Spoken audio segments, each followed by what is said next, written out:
Avoidants often operate under a deeply ingrained belief that complete emotional independence is the key to peace, strength, and survival. To them, needing others, even in healthy, natural ways, feels like weakness. This belief doesn't come from arrogance.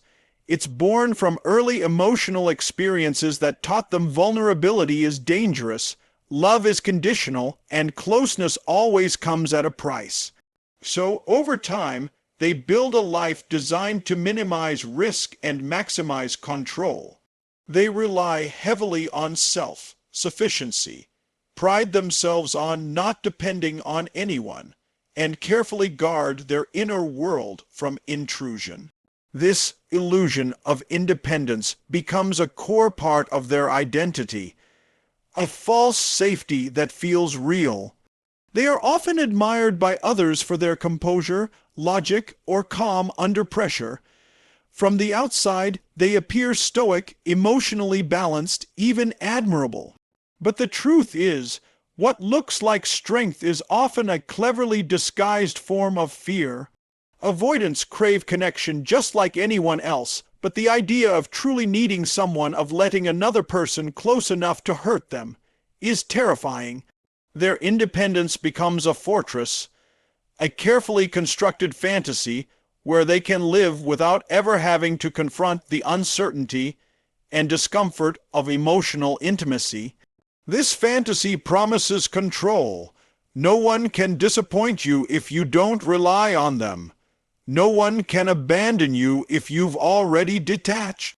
It's a system designed for survival, not fulfillment. And while it may shield them from pain, it also blocks them from joy. Emotional independence in this form is not freedom, it's isolation. But avoidants are often so deeply committed to this way of being that they don't recognize the loneliness it brings. They may convince themselves that they prefer solitude, that emotional connection is overrated, or that they just haven't found the right person yet. All the while, their deeper self longs for connection, understanding, and love they're not allowing themselves to fully receive. What they often don't realize is that humans are wired for connection. We thrive not in detachment but in bonding, not in isolation but in intimacy. While autonomy is healthy, disconnection is not.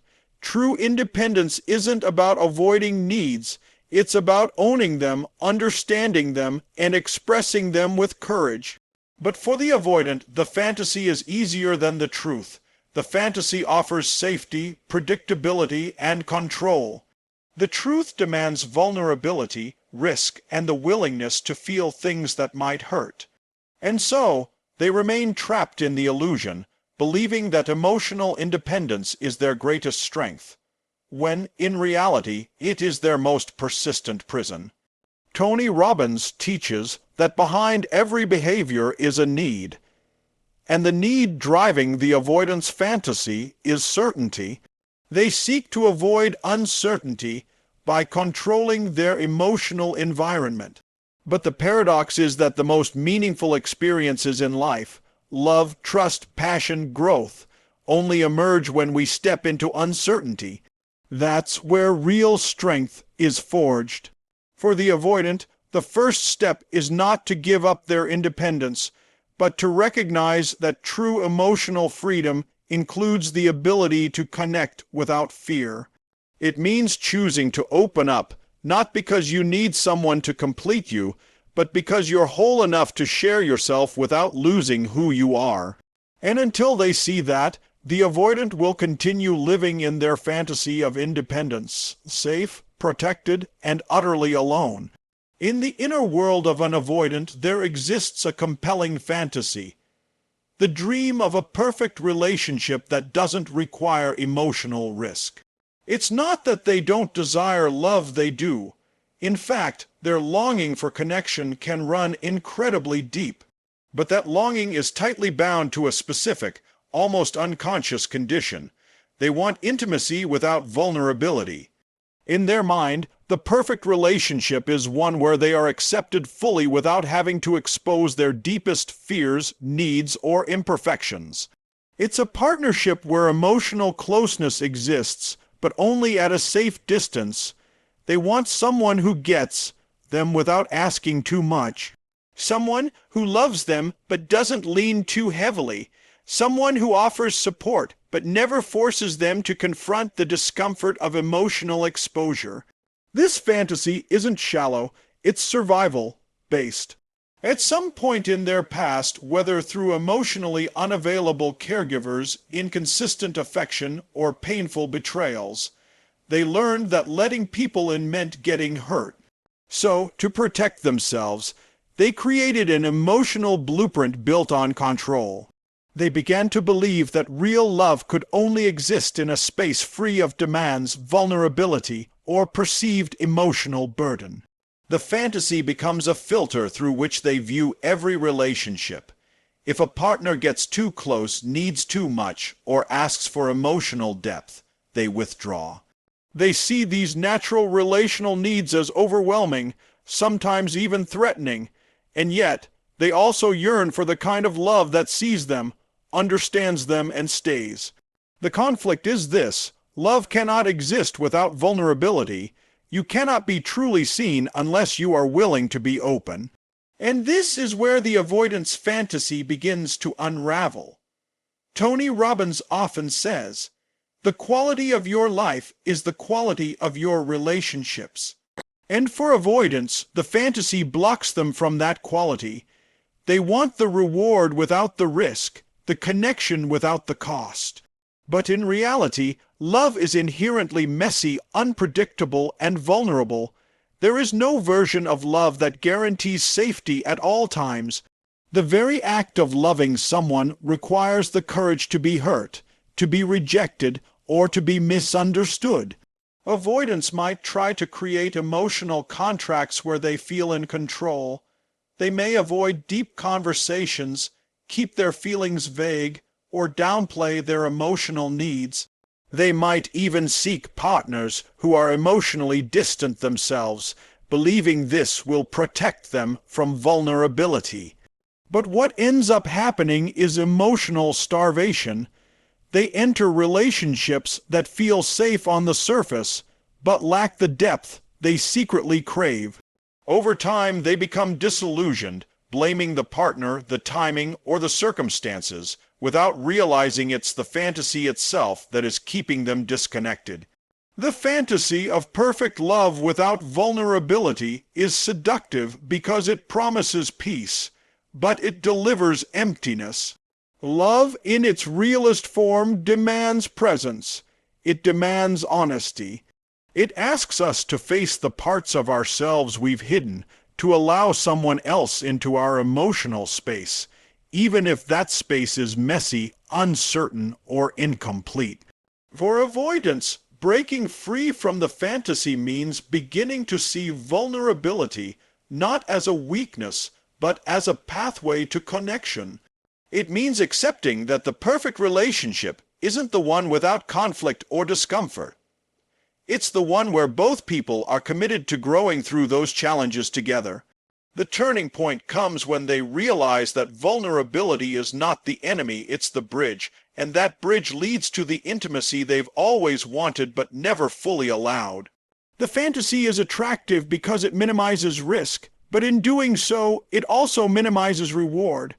The truth is that love without vulnerability isn't love, it's performance. It's a contract with no soul, and the only way to experience the kind of relationship they dream about is to trade in the fantasy for the reality, imperfect, emotional, human connection. For the avoidant, this shift is not easy. It goes against everything they've trained themselves to believe about safety, strength, and love. But as Tony Robbins teaches, transformation begins the moment you trade expectation for appreciation and fantasy for truth. When they begin to let go of the idealized risk-free love story and step into the mess of real relationship, they discover that love doesn't require perfection. It just requires presence, patience, and the courage to show up, even when it's hard. Avoidants often equate emotional control with emotional safety. They grow up believing that the best way to navigate relationships and life itself is by staying composed, detached, and in charge of their inner world. To them, emotions are unpredictable, overwhelming forces that can't be trusted. As a result, they invest in mastering the ability to suppress, rationalize, or deflect their feelings, convincing themselves that staying neutral is the path to peace. This isn't because they lack emotion, quite the opposite, they feel deeply, but what they lack is a sense of safety when it comes to expressing those feelings. Somewhere along the way, they learned that showing emotion leads to judgment, rejection, or loss of control, so they developed a strategy: stay calm, stay distant, stay in control. This emotional control becomes their shield. It allows them to maintain the illusion of strength while avoiding the vulnerability that intimacy requires. If they can stay detached, they believe they won't get hurt. If they don't care too much, they won't be disappointed. They believe their ability to manage their emotions is a sign of emotional maturity, but often it's just emotional avoidance dressed as discipline. They convince themselves that expressing pain, fear, or need makes them weak, and so they live in a carefully monitored emotional environment where no feeling is too loud, too deep, or too raw. But in doing this, they cut themselves off from the full range of human experience. Tony Robbins often says that emotion is the force of life, the engine that drives our behavior, decisions, and connections. But for avoidance, emotions are seen as problems to solve, not energies to embrace. They become experts at intellectualizing their experiences. If they feel hurt, they label it as overreaction. If they feel desire, they dismiss it as distraction. If they feel sadness, they bury it beneath logic or productivity. They believe they're protecting themselves, but they're actually disconnecting from the very signals that could guide them toward deeper self-awareness and authentic connection. The need for control, while understandable, becomes a prison.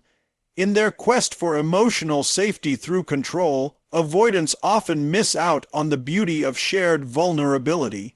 Relationships thrive not because people control their emotions, but because they learn to share them honestly and responsibly. Avoidants struggle here because sharing feelings feels like surrender, and surrender feels like danger. But without that surrender, without that willingness to let someone see what's real beneath the surface, intimacy remains superficial. Emotional control might keep things calm, but it also keeps things cold. It sterilizes passion, dulls connection, and creates emotional distance even in the closest of relationships. The irony is that the control they seek doesn't actually give them what they truly want. What they crave is love, trust, and safety, but those things only grow in environments where emotions are allowed, not suppressed. By avoiding emotional expression, they limit their ability to experience joy, closeness, and deep fulfillment. They may avoid pain, yes, but they also avoid the ecstasy of true connection. They live in a muted emotional world where everything is manageable but nothing is truly alive.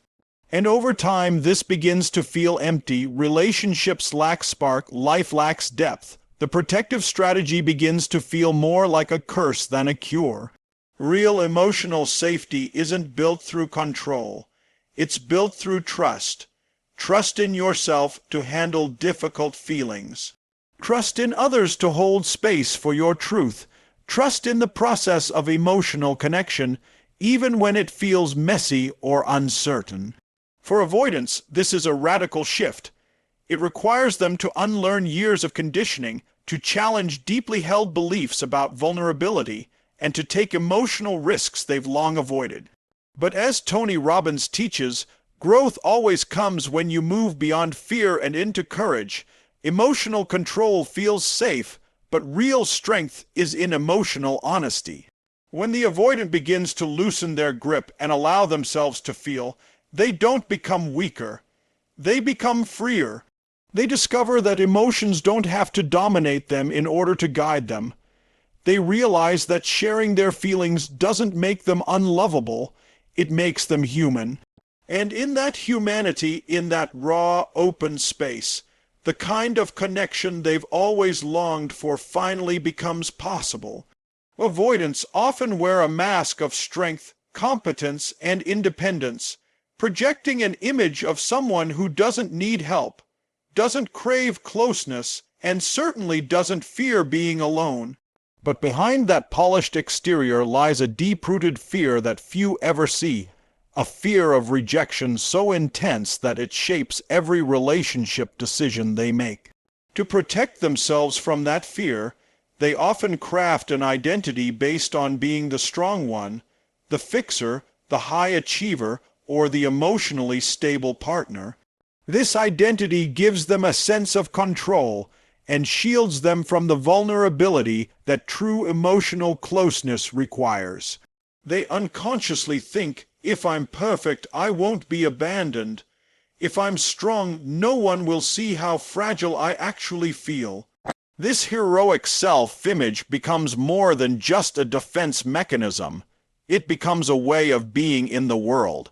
They gravitate toward roles that validate their emotional distance, the protector, the provider, the leader.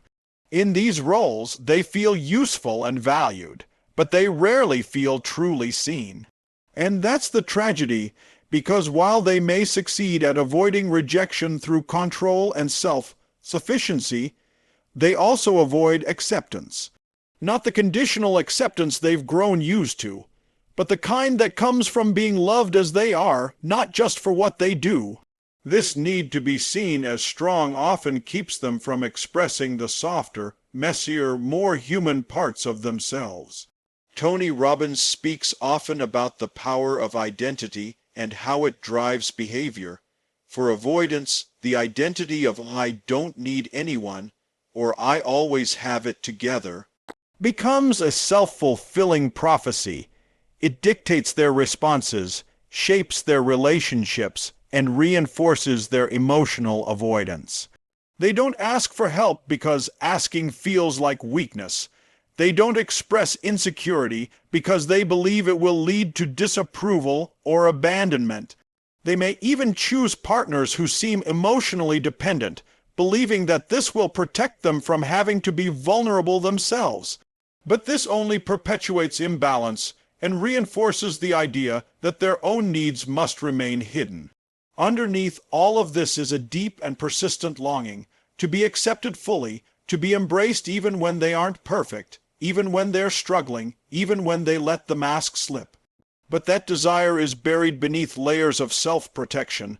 They are often haunted by a subtle but powerful belief: if people really knew me, they'd leave.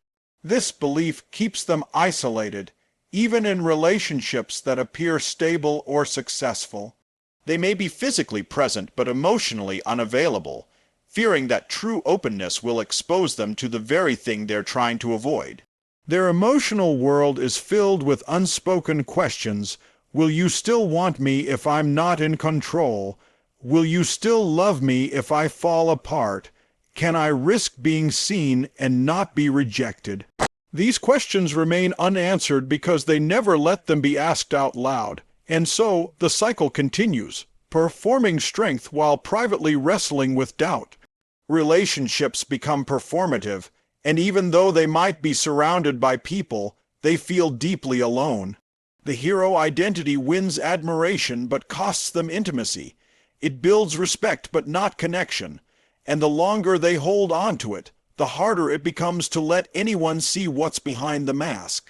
The truth is, no one can love a mask. They can admire it, be inspired by it, even depend on it.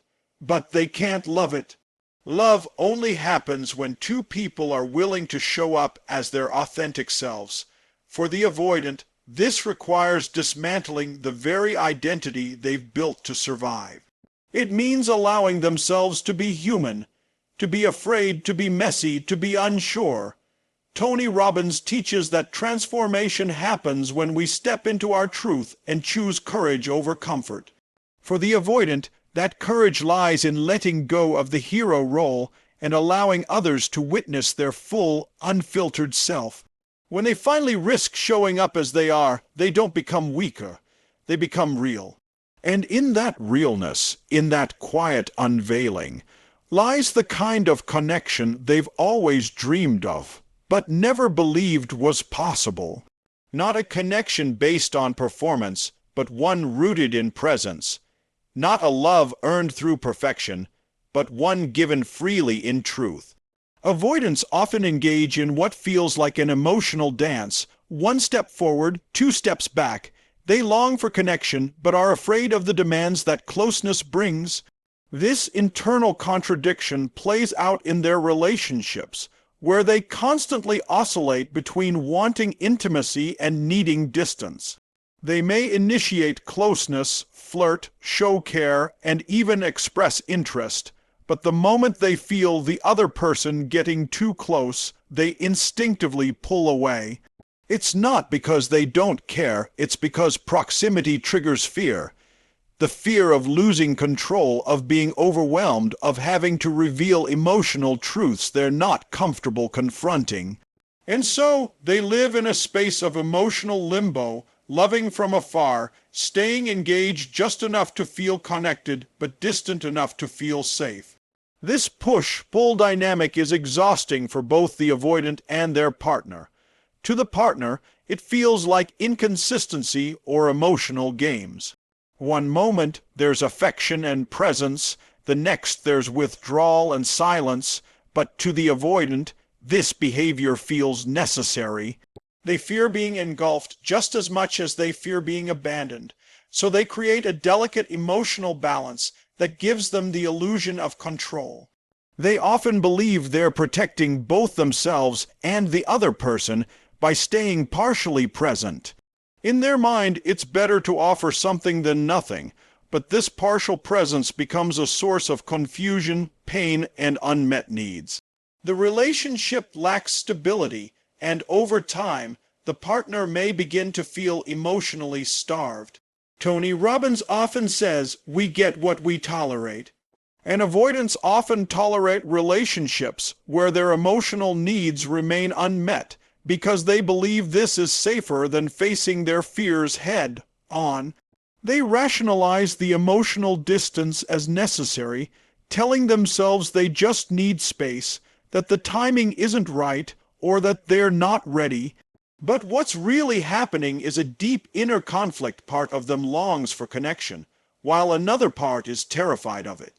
They want to be loved, but only on terms they can control. They want to feel close, but only when it doesn't require vulnerability. This emotional tug-of-war becomes their default pattern, making deep, sustained intimacy incredibly difficult. Even when an avoidant finds someone who is patient, emotionally available, and understanding, their instinct may still be to retreat. They might ghost, stonewall, or shut down, not because they don't care, but because they feel overwhelmed. Emotional closeness can feel like pressure, and instead of leaning in, they lean out. They may test the other person's loyalty by pulling away, hoping the partner will chase them, but also fearing that chase at the same time. It's a deeply contradictory place to live, desiring love but fearing what love demands. And because they never allow themselves to be fully in, they never experience the full reward of connection. The avoidant fantasy is that they can love from a safe distance, that they can maintain autonomy while still receiving the benefits of intimacy. But love doesn't work that way. Love requires presence. It requires risk. It requires showing up even when it's uncomfortable. You can't truly bond with someone while keeping parts of yourself hidden away. Real connection happens when both people are fully engaged, emotionally open, and willing to navigate discomfort together. By keeping love at arm's length, avoidants miss out on the very thing they claim to want, a genuine, lasting connection that grows stronger over time. What avoidants often fail to see is that the discomfort they fear is the exact doorway they need to walk through to get to deeper intimacy. Tony Robbins teaches that growth begins at the end of your comfort zone, and for avoidance, that zone is defined by emotional distance. The challenge isn't in loving from afar. It's in staying close when every instinct says to run. It's in being present even when it feels vulnerable. It's in allowing someone to see them not just the composed, in-control version, but the raw, messy, uncertain parts too. That's where real love lives. That's where true safety is built. When an avoidant begins to step into that space, when they stop pulling away and start leaning in, they discover something unexpected. They realize that intimacy isn't suffocating when it's built on trust. That vulnerability isn't weakness, but a form of emotional bravery. That love doesn't have to be a battlefield. It can be a sanctuary. But to reach that place, they must first give up the fantasy that love can be safe without effort, that connection can exist without presence, and that intimacy can be real without risk. Only then can they break the cycle and begin to build the kind of relationship that fulfills rather than frightens. The avoidance journey often leads to a quiet but powerful moment of reckoning. Realization that the fantasy they've clung to for so long isn't giving them what they truly want. For years they may have believed that emotional distance was safety, that needing no one was strength, and that controlling their vulnerability would protect them from pain. But over time the cracks begin to show, relationships lack depth, emotional moments feel forced or overwhelming.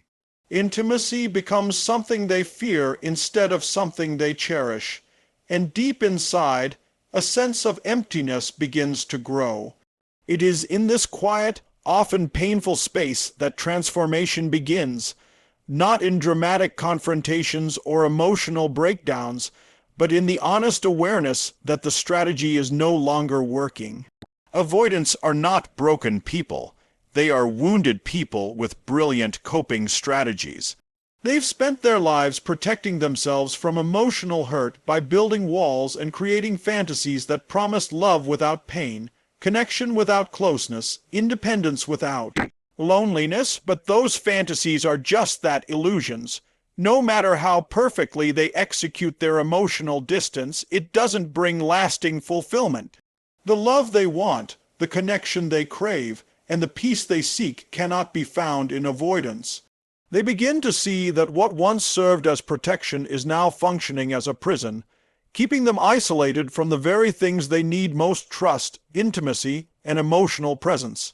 Tony Robbins often says that life is the dance between what you desire most and what you fear most. For avoidance, what they desire most is to be deeply known and accepted, and what they fear most is that same exposure. But change doesn't happen until they're willing to face that fear and risk stepping into the discomfort they've spent a lifetime avoiding. Growth begins when they allow themselves to feel what they've been avoiding, to speak what they've silenced, and to show up in relationships not as the idealized version of themselves, but as the real, imperfect human being beneath the mask. This shift is not easy.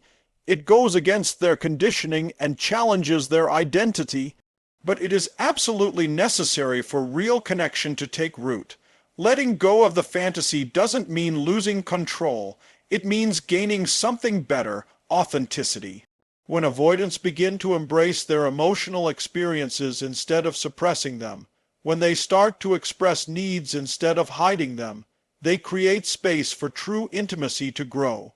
They realize that vulnerability doesn't mean falling apart.